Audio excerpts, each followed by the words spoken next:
Hello friends, welcome back to our channel maths and science trick and toys. आजना video में આપણે એક TLM તૈયાર કરીશું જે વર્ગીકરણ માટેનું છે। તેનું નામ છે કુદરતી ખાતર અને રાસાયણિક ખાતર।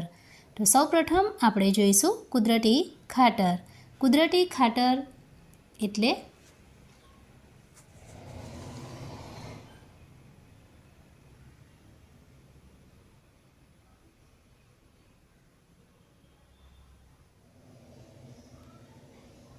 કુદરતી ખાતર એટલે એ પ્રકારનું ખાતર જે સજીવના કચરાના વિઘટનમાંથી કાર્બનિક પદાર્થ જે છે એમાંથી મેળવવામાં આવે છે, જેને આપણે કુદરતી ખાતર કહીએ છીએ। જ્યારે રાસાયણિક ખાતર જે છે એ ફેક્ટરીઓમાં કૃત્રિમ રીતે રાસાયણિક પ્રક્રિયાઓ દ્વારા તૈયાર કરવામાં આવે છે। સૌપ્રથમ છે છાણિયું ખાતર,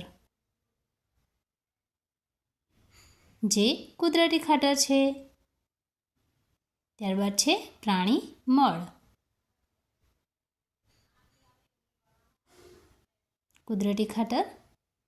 ગાયનું છાણ એ પણ કુદરતી ખાતર છે।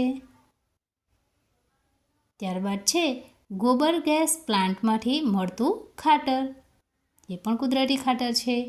ખોળ આધારિત ખાતર જેમ કે લીમડા એ પ્રકારે ખોળ તૈયાર કરી અને એમાંથી પણ ખાતર તૈયાર કરવામાં આવે છે। ત્યારબાદ છે જીવામૃત, કમ્પોસ્ટ ખાતર,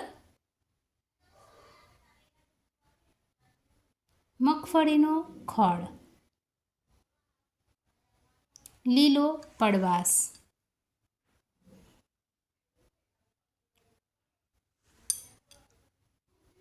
વર્મી કમ્પોસ્ટ, વનસ્પતિનો નકામો કચરો।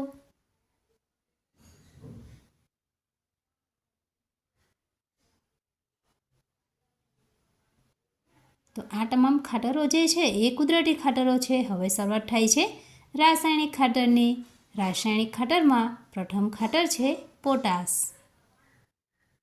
ત્યારબાદ છે યુરિયા,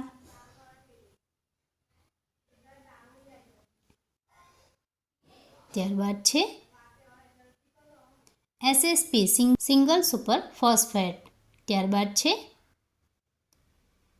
MOP, ત્યારબાદ છે એમોનિયમ સલ્ફેટ,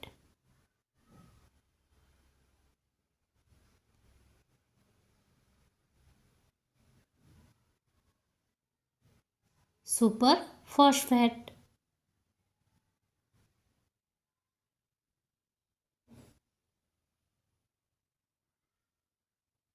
ત્યારબાદ છે DAP ડાઈ એમોનિયમ ફોસ્ફેટ, ત્યારબાદ છે NPK।